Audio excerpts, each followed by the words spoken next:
Bueno, pues el día de hoy vamos a indagar sobre algunos fundamentos del pensamiento filosófico de Santo Tomás de Aquino para aplicarlos a la valoración de la inteligencia artificial. En agosto de 1956, con McCarthy, Minsky, Rochester y Sanon, aparece por primera vez el término de inteligencia artificial en una conferencia sobre la inteligencia en el Colegio de Dartmouth, Estados Unidos, y en 1958 es definida como la ciencia y la ingeniería para crear máquinas inteligentes. En el desarrollo del concepto de inteligencia artificial, encontramos quienes se refieren a sistemas que piensan racionalmente, lo que significa que en base a normas aristotélicas, utilizan la lógica como una alternativa para hacer inferencias. Y menciona que en 2011 existen 4 enfoques para categorizar la inteligencia artificial. Entre ellos se encuentran pues los sistemas que piensan como humanos, sistemas que piensan racionalmente, sistemas que actúan como humanos y sistemas que actúan racionalmente también según ellos, ¿no? Dentro del desarrollo del concepto, también ha sido definida como el área de la ciencia de la computación que tiene como objetivo emular las funciones cognitivas del ser humano mediante el uso de sistemas computacionales. Otros autores que se han referido a la inteligencia artificial son Sarah Mattingly, Jordan, Rosalie Day, Bob Donaldson, Philip Gray y L. Maria Ingram, que en su glosario de términos Ethically Aligned Design de 2019, pues la han definido como la capacidad de las computadoras u otras máquinas para simular o para mostrar un comportamiento inteligente. Dentro de las técnicas tenemos las redes neuronales, la lógica difusa, los algoritmos genéticos, los modelos basados en agentes, etcétera, para ayudar principalmente a la toma de decisiones en diferentes áreas del conocimiento. En primer lugar, podemos ver que estas definiciones invitan al análisis serio y profundo de la controversia que genera el sentido análogo con el que se ha utilizado el término inteligencia para referirla a las máquinas y que ha generado preocupación ética respecto a lo que se llama ahora inteligencia artificial. Se ha llegado a cuestionar el hecho de si realmente debe emplearse el término de inteligencia a ese modo de utilizar la tecnología digital, pues son sistemas no autónomos, sino más guiados por personas y por lo tanto dependientes de la naturaleza humana para decidir y solucionar problemas con independencia y racionalidad. El problema es que no se ve un concepto claro, ni tampoco se ve que esté consensuado sobre lo que se define como naturaleza humana, como persona, o incluso la inteligencia como una facultad cognoscitiva con su objeto, operaciones, alcances y límites, así como su relación con otras facultades o incluso hábitos. La causa filosófica de esa ambigüedad se remonta, como todos lo sabemos, a la época de Platón y Aristóteles, pero posteriormente Santo Tomás la aborda en el siglo XIII después de Cristo y se agudiza ese problema en el siglo XIV con el nominalismo de Guillermo de Ockham, que después se continúa con los autores modernos y posmodernos que reducen la capacidad de la inteligencia para acceder al mundo real. Estos reduccionismos trajeron como consecuencia que quedaran comprometidos o muy ambiguos muchos conceptos fundamentales y entre ellos están el de la naturaleza, el de la persona, el de la inteligencia, etcétera, de modo que actualmente se parte de conceptos ambiguos e imprecisos sobre la naturaleza de la propia inteligencia y su modo de operar para luego aplicarlos al uso de la tecnología que intenta simular las operaciones de las facultades de una persona. Para resolver este dilema es preciso destacar que, según Santo Tomás de Aquino, la inteligencia humana como facultad no es una potencia puramente pasiva, sino que principalmente es potencia activa, es decir, capacidad real de mover a otro en cuanto tal, mientras que la inteligencia artificial solo puede ser potencia pasiva, es decir, la capacidad de ser movido por otro en cuanto tal. Esto lo podemos encontrar pues en la prima pars, ¿no? Puede ser en la cuestión 54, ¿no? Y en adelante también, que habla sobre el intelecto. Por este motivo resulta problemático aplicar la analogía de proporción o atribución para relacionar la inteligencia humana con la inteligencia artificial, debido a que la tecnología no es capaz de realizar la primera operación de la mente humana, que consiste en separar la esencia universal de los entes concretos, gracias al entendimiento agente, elaborando así las ideas o los conceptos. Tampoco, por lo mismo, si no puede hacer el concepto, es capaz de hacer juicios en sentido estricto y de manera formal, solo de alguna manera que podríamos llamar material, uniendo y separando o combinando términos o palabras mediante cópulas y acomodando proposiciones que han sido elaboradas por la inteligencia humana o procesadas por los artefactos. Por esa razón, los mismos estudiosos de los sistemas de la inteligencia artificial se han dado cuenta de que dichos sistemas no pueden distinguir lo que es moralmente bueno o mal. Por ejemplo, Bosman en 2016 dice esto, ni ser sujetos de responsabilidad y de deber. De modo que en todos los casos la responsabilidad y el deber ha de recaer en las personas que generan los procesos de algoritmización. Pero eso solo se puede entender si partimos de un concepto claro de lo que es la persona, de cuya naturaleza racional deriva la responsabilidad y el deber. Uno de los problemas consiste en que, como en toda tecnología, las personas le pueden dar a la inteligencia artificial un buen uso o un mal uso, tanto individualmente como socialmente. De modo que una valoración puede hacerse en dos sentidos. El de la consideración de la máquina y la supuesta capacidad para discernir técnicamente y éticamente, y el de las personas que manejan, ¿no? Que manejan las máquinas y que son los verdaderos sujetos de responsabilidad y de deber. No obstante, es preciso mencionar que el debate ético no está ahorita en el nivel de lo que cada uno entiende por naturaleza, ¿no? Ni siquiera se están preguntando por eso, o por persona, o por los distintos sistemas éticos desde los cuales vamos a hacer valoraciones, sino más bien se encuentra en el empleo de herramientas Big Data, así como el peligro político, que eso es lo que más preocupa, que pueden ir, ¿no? Este empleo de las herramientas y el peligro político, ¿no? Encaminados a la manipulación y la distorsión de procesos sociales, como lo dice González y Martínez en 2020.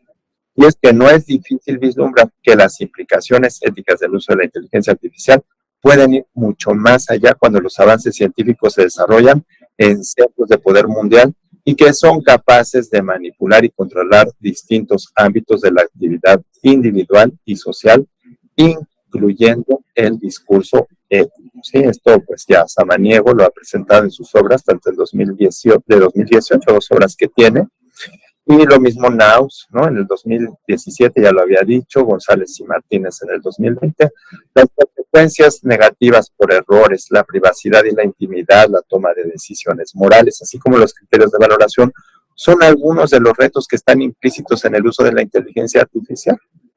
Pero además hay otro aspecto que hay que considerar, que es el hecho de que la inteligencia artificial tiene como finalidad imitar el comportamiento humano en su aspecto cognitivo. Pero el hombre no se reduce a conocimiento. Este es otro problema que tenemos con la inteligencia artificial, puesto que el hombre integra muchas facultades en su actividad que van desde lo vegetativo, pasando por la complejidad de lo sensitivo, hasta llegar a la inteligencia y a la voluntad, que son las facultades superiores. El hombre como persona integra muchos elementos físicos, pero también cognitivos y apetitivos que interactúan en distintos niveles que dependen de la propia naturaleza humana y que es preciso considerar. Simplemente hay que recordar que el objeto de la inteligencia humana es lo universal y que el conocimiento de lo singular depende de el regreso o la reconsideración o la vuelta a la imagen o fantasma, como se presenta en la primera parte de la suma teológica en la cuestión 84, artículo 7. La situación es que las llamadas tecnologías inteligentes han pretendido conferir funciones racionales o relacionadas con la capacidad de manejar también emociones, lo cual implica que se integren elementos de apreciación subjetiva y de interés moral, en donde la complejidad de elementos que se involucran no pueden ser integrados por las máquinas. Además, es un hecho que actualmente existen distintos sistemas éticos que dependen de lo que cada uno entienda por naturaleza humana, con lo que abundan propuestas relativistas y utilitaristas, ¿no? Los distintos sistemas éticos desde los que se pretende hacer la valoración de la inteligencia artificial oscilan por lo mismo entre el formalismo ético, la ética del deber, la ética de la virtud,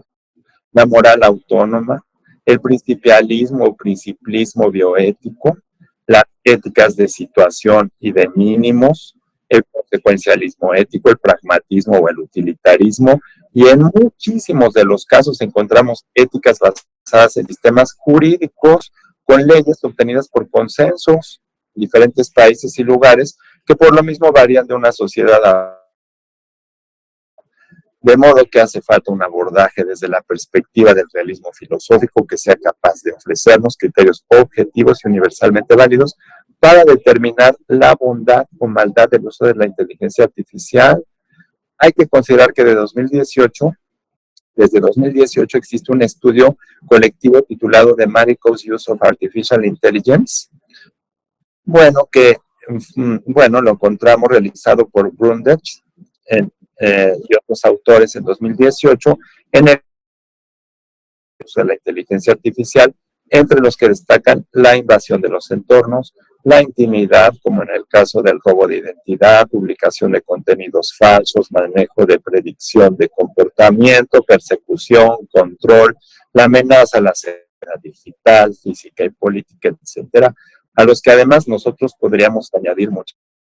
Los plagios, por ejemplo, la vulnerabilidad de los contenidos de investigación, falsificaciones de contenido, videos, conversaciones, manipulación ideológica, libertad de expresión, instituciones y hasta países, monopolios tecnológicos que se surgen con esto, con la posibilidad de controlar sociedades de divulgación y manejo de datos sensibles en el ámbito médico, por ejemplo, o como las adicciones y otros asuntos íntimos, personas que también entran en juego, y un largo etcétera, ¿no? Que puede además producir, todo este largo etcétera, impactos éticos, legales, sociales e incluso económicos, y muchas otras cosas que pueden causar efectos a la sociedad, en cuanto hay quienes han mencionado que los líderes mundiales podrían amenazar a instituciones, centros urbanos, países y hasta continentes, como lo dice Samaniego, ¿no? Hay quienes han afirmado que quien lidere la inteligencia artificial gobernará el mundo, ¿no? Esto lo publica Giova en 2017. Lo que se ve es que hacen falta criterios objetivos y universalmente válidos que sirvan como referencia ética y jurídica que regula la inteligencia artificial para el bien común de la sociedad. Uno de los puntos positivos y muy acertados establecido en el informe de Ethical Alliance Design de 2019 consiste en garantizar que la inteligencia artificial sea siempre orientada y controlada por el juicio humano y nunca suceda que la inteligencia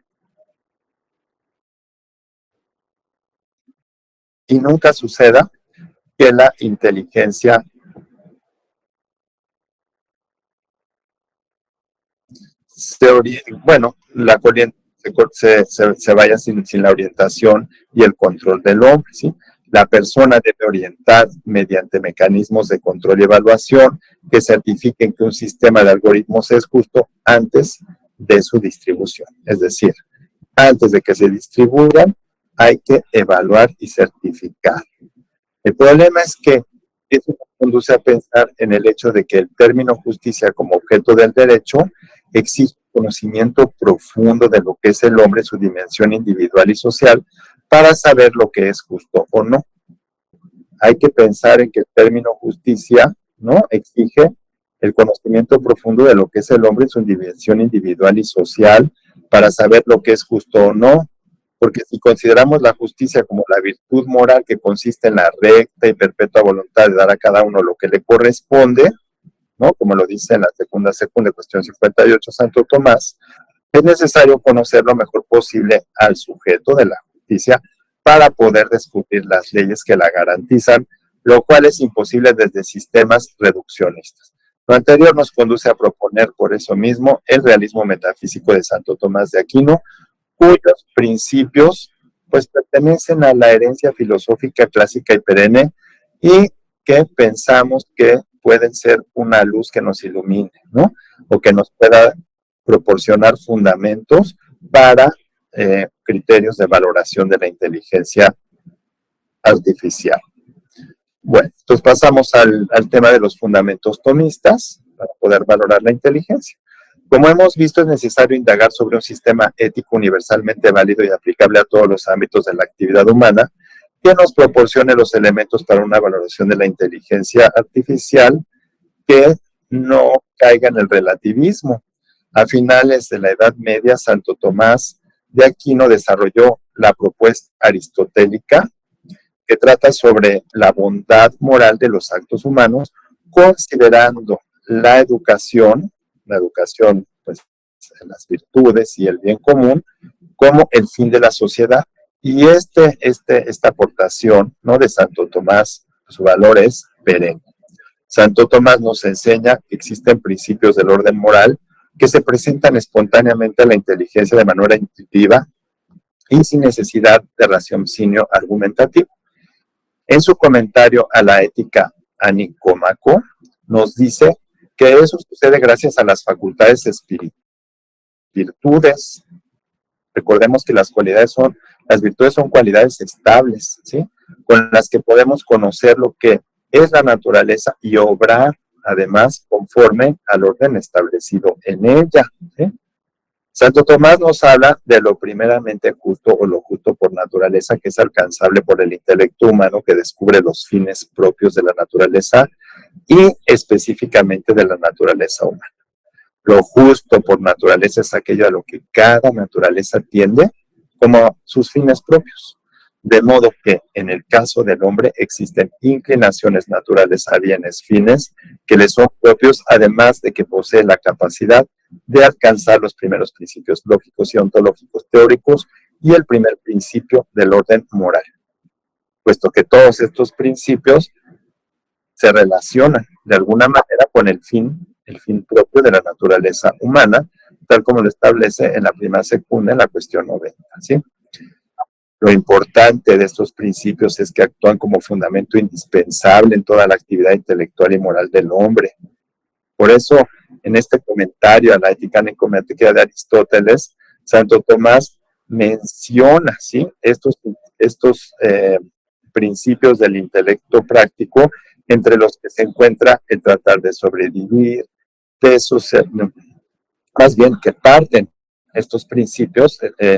de la relación que hay de las tendencias naturales del hombre, ¿sí?, que Aristóteles no mencionaba, pero Santo Tomás sí menciona.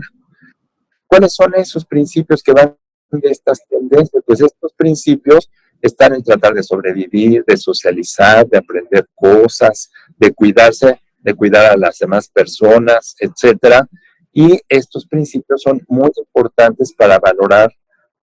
moralmente los actos humanos y por lo tanto también la inteligencia artificial, porque contienen lo que es naturalmente justo para el hombre.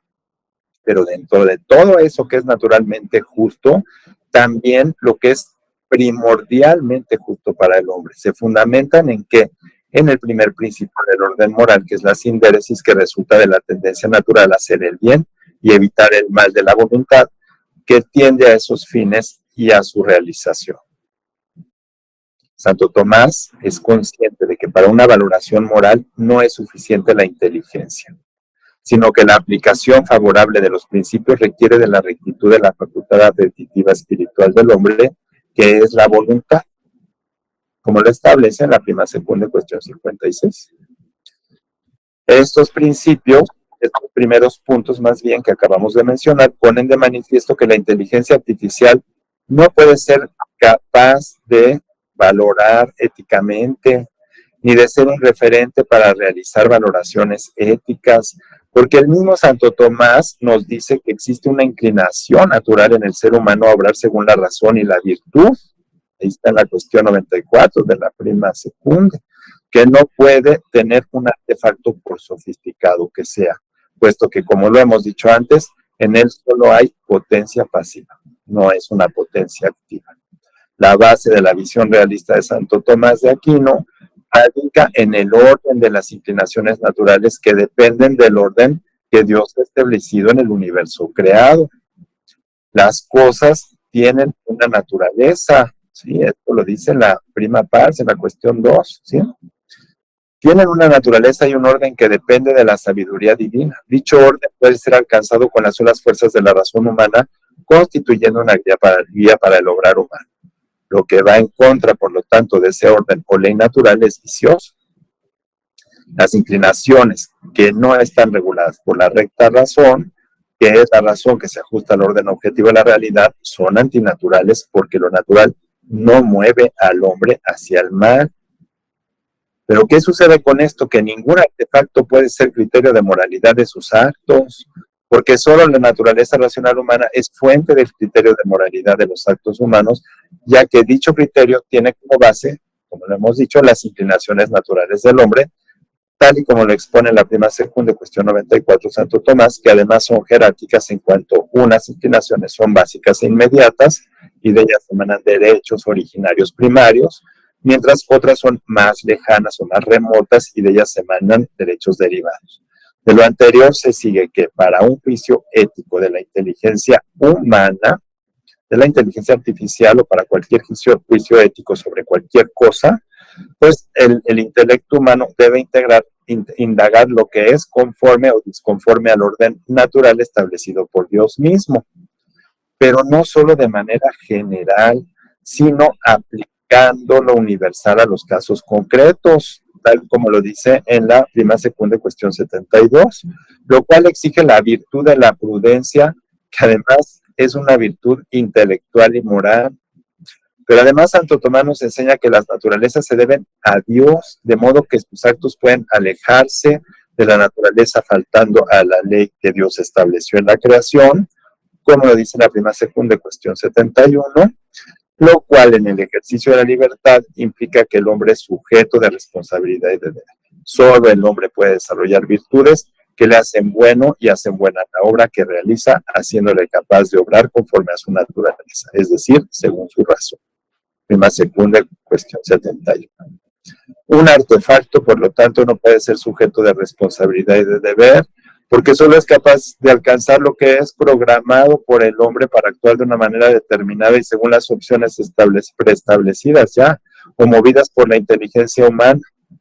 Pero además, la virtud moral humana implica que si el hombre repite acciones en conformidad con la recta razón, la forma racional se imprime en el apetito de modo que es capaz de desarrollar las virtudes morales,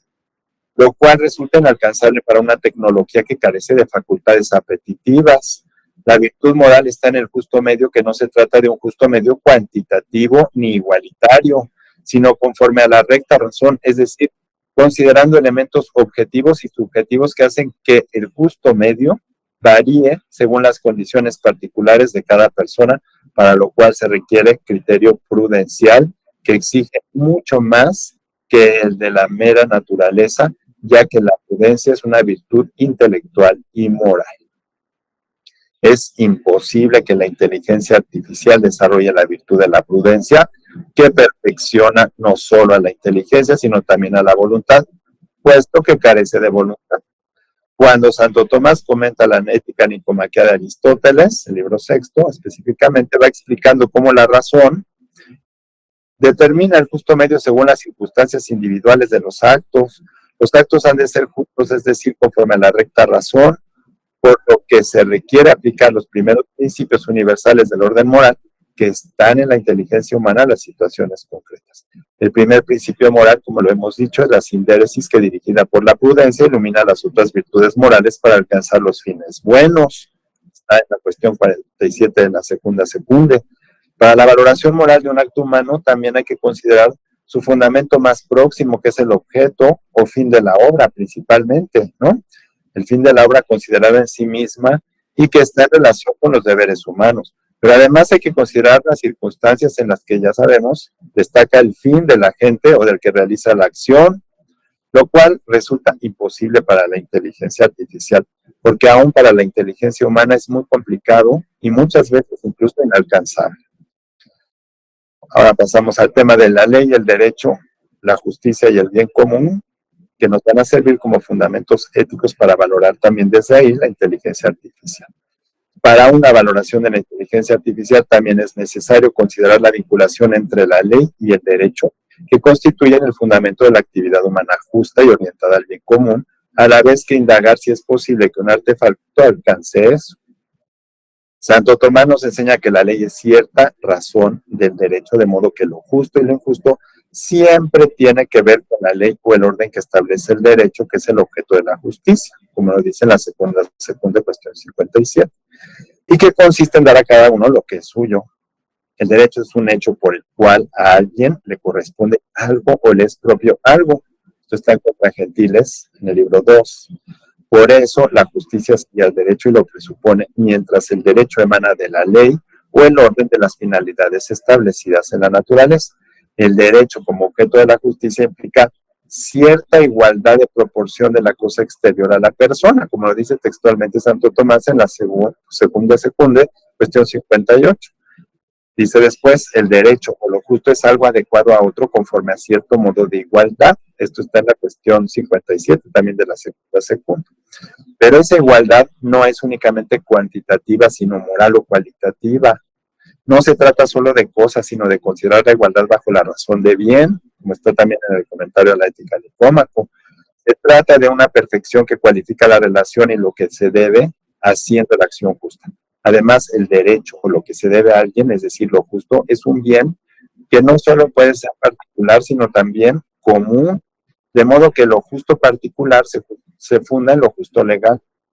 Pero el bien particular se relaciona directamente con el bien común, que es el verdadero bien conforme a la naturaleza de todos y cada uno de los miembros de una sociedad, ¿sí? Por eso, los títulos jurídicos, tanto en la justicia distributiva como en la conmutativa, han de ordenarse inmediatamente o mediatamente al bien común, que es el principio más importante del orden jurídico y del orden político, puesto que es la causa final, como lo establece Santo Tomás en la primera segunda de la cuestión 92. Es importante que Santo Tomás sostiene que el ser es análogo, además, y como ese bien es una propiedad trascendental, como el bien es una propiedad trascendental del ser, la analogía se aplica para determinar el fin último y los medios que se requieren para alcanzar ese fin. De ese modo, concluimos que el derecho o lo debido es un medio ordenado por la ley en función de un bien considerado como fin. El bien, que es el derecho a lo justo, ha de concretarse en acciones que se ordenan según la ley al bien común. De este modo, el derecho, lo que se debe a alguien y que es lo justo, es el objeto de la justicia y de la prudencia, porque hay que conocer la ley o el orden que establece lo que es objetivamente justo. Y en ese punto es importante insistir en que la prudencia es intelectual y moral, mientras la justicia es una virtud moral, y que la virtud moral es una virtud de sentido pleno, porque no solo es cuestión del conocimiento de lo que conviene o lo que no conviene, como lo hacen las virtudes intelectuales, sino que sabemos que garantiza el buen uso de la facultad, lo cual resulta imposible a la inteligencia artificial, que únicamente puede imitar parcialmente las funciones intelectuales operando de maneras predeterminadas y nunca realmente autónomas. Para que la inteligencia artificial fuera capaz de realizar discernimientos morales, tendría que considerar dos campos. Uno, que es el derecho, y otro, que es la justicia como objeto del derecho. Porque una cosa es el poder jurídico y otra lo justo objetivo, que es el objeto del poder jurídico. También tendría que ver que son distintos el derecho como la cosa justa y la ley que determina lo que es justo o no. Respecto a lo que es justo, hay una relación entre las acciones, el poder y la ley, porque las acciones, el poder y la ley tienen como objetivo común lo justo, y estas tres cosas se vinculan con lo justo análogamente. En el orden de los conceptos, el derecho a lo justo es el analogado principal y las acciones, el poder y la ley son los analogados secundarios. Lo justo o el derecho, que es el analogado principal, incluye a los analogados secundarios tanto en el derecho considerado como objeto de la justicia o considerado como objeto de la ley. Santo Tomás define la ley, entonces habíamos visto como cierta ordenación de la razón al bien común promulgada por aquel que tiene a su cargo la comunidad, de modo que se trata de una ordenación de la razón, es decir, de una regla o medida en la que la inteligencia es un primer principio de los actos humanos. Y esto es así porque la razón tiene como función ordenar al fin, que es el que mueve como primer principio las acciones, y en esa ordenación hay dos inteligencias o razones, la humana y la que ordena todo el universo, que es la de Dios, como causa de él, y por tanto hay dos leyes, y la ley del universo, que Santo Tomás menciona como ley eterna o divina, de la que derivan todas las demás leyes y que pueden ser alcanzadas por las fuerzas de la razón humana. Eso es muy importante porque lo que los humanos nos vemos primero es la ley humana, de la que vamos deduciendo que hay una ley divina y un Dios como fundamento último de toda ley, ¿sí? Porque él mismo es la ley. Por eso, en el orden lógico, el derecho es anterior a la ley, pero en el orden de la perfección y la causalidad, la ley es lo primero, porque primero es el orden que ya está establecido en la naturaleza de las cosas y de él emanan los derechos. En este caso, la ley eterna es el analogado principal, con analogía de proporción atribución intrínseca, es decir, fundada en relaciones de causa y efecto, y con analogía de proporcionalidad propia, fundada en distintas proporciones que se dan en el ser,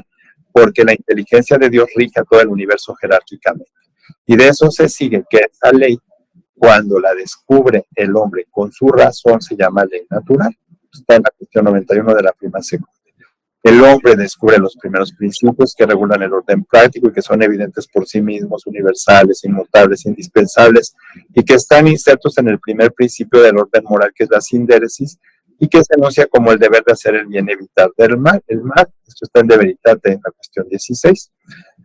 La naturaleza es el primer principio de operaciones o de actividad de los entes, pero en el hombre ese principio adquiere un carácter formal, porque gracias a su inteligencia es capaz de conocer la sindéresis y la ley natural de la que se deducen leyes o normas, que son conclusiones de algo que solo está parcialmente determinado por la ley natural, pero que el hombre tiene que aplicar a los casos concretos. Por eso hay que distinguir el orden moral del jurídico, porque lo jurídico en sentido positivo es solo una parte de lo moral que se exige para la vida pública. Es evidente que la parte jurídica de todas las actividades humanas depende y se subordina al orden moral. También es importante considerar la relación entre el derecho y la ley para determinar si un acto es bueno, es decir, justo. El derecho se fundamenta en la ley cuyos principios son aprehendidos con evidencia inmediata e intrínseca. Los derechos pertenecen a las personas y son medios para cumplir con la ley moral. Por eso la persona debe respetarlos porque son necesarios para que el hombre alcance su fin. Para que la inteligencia artificial pudiera hacer entonces valoraciones morales o éticas, también es muy importante aclarar todos estos fundamentos, porque si no se consideran las relaciones, estas relaciones que hemos visto, o se las considera erróneamente, puede llegar a la negación de los derechos naturales, del orden jurídico y en última instancia del Estado de Derecho. El problema es que la inteligencia artificial, como ya es evidente después de todas estas cosas que hemos expuesto, no puede realizar autónomamente esas relaciones porque solo hace lo que ha sido programado por una inteligencia que no puede programarla para discernir, porque como hemos visto, el discernimiento implica hábitos intelectuales y morales como la prudencia y la justicia, que además depende no solo de la inteligencia, sino de muchas facultades. Un último punto que además ya habíamos mencionado es que a partir de la modernidad y sobre todo con Kant, obligación y moral se identifican. Así es que se altera el orden, porque si la inteligencia humana no es capaz de conocer un orden objetivo moral, pues solo quedan los consensos en base a intereses generales o de grupos para determinar lo que es justo, y ese error puede pasar también, como es lógico si eso es lo que hay ahora, a la inteligencia artificial con el peligro de que se cometan injusticias muy graves, porque la experiencia muestra que lo intersubjetivo o lo consensuado no siempre garantiza que se alcance la verdad y el bien. En todo caso, para que la inteligencia artificial pudiera o pueda operar rectamente, se requiere la veracidad y la rectitud de los que las programan, lo cual es imposible si partimos de un sistema agnóstico o reduccionista o si esas personas no cuentan con esos principios. Entonces, en conclusión, bajo la perspectiva de Santo Tomás, la llamada inteligencia artificial, pues no puede ser inteligencia de ninguna manera, ¿sí? Porque no es una facultad o potencia activa que tenga capacidad real de mover, sino un instrumento que solo cuenta con potencia pasiva, es decir, con capacidad de ser movido por una inteligencia y una voluntad que son facultades de un sujeto de responsabilidad y de deber, que es el hombre, y que además cuente con las exigencias intelectuales y morales de una ética realista y objetiva que le permita obrar conforme a la naturaleza. Por no ser potencia activa, la inteligencia no es capaz de realizar esta primera operación de la mente humana, que es la simple aprehensión y que consiste en separar una esencia universal a partir del conocimiento de los entes singulares para posteriormente formular juicios que puedan ir más allá de lo que ya tenga programado. Pues hay que destacar que un instrumento tecnológico no puede desarrollar conciencia ni voluntad libre. Aunque a la luz del pensamiento de Santo Tomás, la inteligencia artificial no puede ser, como lo hemos visto, considerada inteligencia en ningún sentido, sí se puede reconocer que se trata de una tecnología capaz de recabar y combinar datos, elaborando sofisticadas estadísticas de una manera muy rápida. Esto es algo muy bueno que tiene estas herramientas, y que además toda esta información, bueno, pues puede ser utilizada, pero lo malo es que puede ser para bien, pero también para mal, ¿sí? Por personas que son inteligentes y libres. Por esa razón, en la programación y en la interpretación hace falta que las personas que programan e interpretan cuenten con los principios de una ética realista y objetiva que supere el relativismo del que adolecen muchos sistemas modernos y actuales, de los que se juzgan los actos humanos y se elaboran así los algoritmos. A la luz del pensamiento de Santo Tomás, también son necesarias las virtudes intelectuales y morales que garanticen el buen uso de la tecnología. Pues aún teniendo los principios realistas, para que una tecnología pueda realizar juicios éticos, debería desarrollar operaciones que pertenecen a la combinación de otras facultades sensitivas y apetitivas, como las virtudes y también las virtudes morales, como la prudencia, la justicia, la fortaleza y la templanza, que puedan garantizar el buen uso de las facultades, y que eso no es posible en las máquinas, como lo hemos dicho, y después solo es posible en las personas. Por no ser autoconsciente y libre, es decir, persona, la inteligencia artificial no puede ser por lo mismo tampoco sujeto de responsabilidad y de deber, como le vamos a implicar una responsabilidad a una máquina, ¿sí?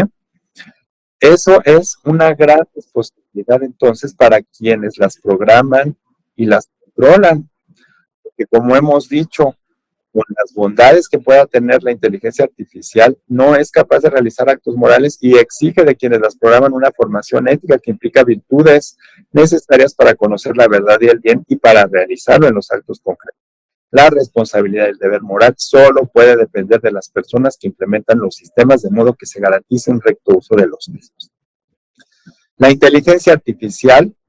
puede ser, y de hecho se ve que lo es y que tiene mucho potencial para ser un instrumento muy valioso, muy útil, muy eficiente, eficientísimo, sobre todo para procesar gran cantidad de información, para elaborar sofisticadísimas estadísticas y proporcionar al hombre información valiosísima y ordenada que puede además el hombre utilizar para infinidad de cosas. Pero debido a la complejidad del conocimiento y la actividad humana, la veracidad y el buen uso de esa información dependerá siempre de las personas que programan y utilizan dicha información. De modo que bajo la perspectiva de Santo Tomás no se ve que sea posible que la tecnología pueda garantizar un discernimiento sobre la verdad y el bien. Muchísimas gracias.